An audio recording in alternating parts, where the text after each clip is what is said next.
qu'est-ce que le sabbat? Donc, selon l'étymologie de ce terme, sabbat ou Shabbat signifie en hébreu littéralement il s'est arrêté. Il s'est arrêté. Donc, selon le dictionnaire Larousse, nous avons la définition suivante du sabbat. C'est un jour de repos hebdomadaire consacré à Dieu dont la loi mosaïque fait une stricte obligation. Donc, il est indiqué entre parenthèses que le sabbat commence donc le vendredi soir et se termine le samedi soir. Donc, vous avez les sources ici. Où retrouve-t-on l'origine du sabbat dans la Bible? Alors, c'est ce que nous allons voir ensemble. Donc, on le retrouve premièrement dans le récit de la création dans le livre de la Genèse. Donc, juste avant de voir cela, je vais juste préciser ici que l'homme et la femme, donc Adam et Ève, ont été créés donc, par Dieu le 6e jour de la création. Donc, au verset 27, il est dit, Dieu créa l'homme à son image et le créa à l'image de Dieu. Il créa l'homme Adam et la femme Ève. Dieu les bénit et Dieu leur dit, soyez féconds, multipliez, remplissez la terre. Donc au verset 31, nous avons ici, Dieu vit tout ce qu'il avait fait et voici, cela était très bon. Ainsi, il y eut un soir, il y eut un matin, ce fut le 6e jour. Bien entendu, nous avons vu quelques versets, mais si vous voulez voir le récit de la création, il suffit de lire le chapitre donc, de Genèse 1er au complet.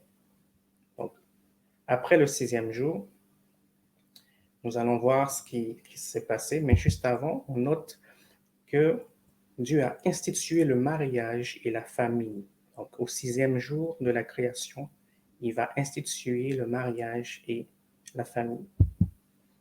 Maintenant, juste à la suite, dans Genèse chapitre 2, nous avons Dieu acheva au 7e jour son œuvre qu'il avait faite, et il se reposa au 7e jour de son œuvre qu'il avait faite.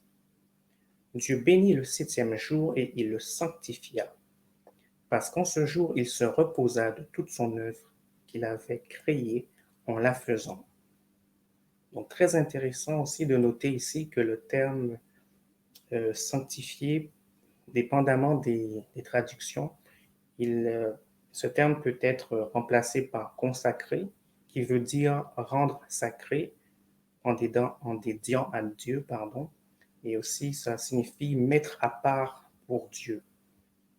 Donc nous avons bien ici donc l'origine du sabbat qui est définie et présentée pour la toute première fois dans la Bible, donc dans l'Ancien Testament ou la Torah dans le chapitre 2 du livre de la Genèse. Alors, nous avons vu ensemble donc l'institution du sabbat. Il est important de noter aussi, toujours dans le chapitre de Genèse 2, que Dieu va donner une responsabilité particulière à l'homme, qui est la suivante, il avait donné à l'homme la responsabilité d'être le gardien de la terre. Au verset 15, il est dit, le Seigneur Dieu prit l'homme et l'établit dans le jardin d'Éden pour le cultiver et le garder. Alors, notons que le sabbat, le mariage et la famille ont été institués par Dieu aux premiers parents de l'humanité, à savoir Adam et Ève, bien avant les religions et les traditions humaines, donc telles que le judaïsme, le christianisme, l'islam et bien d'autres. Donc, très important de noter que ce sont des choses qui ont été instituées bien avant l'existence de ces religions et d'autres traditions humaines.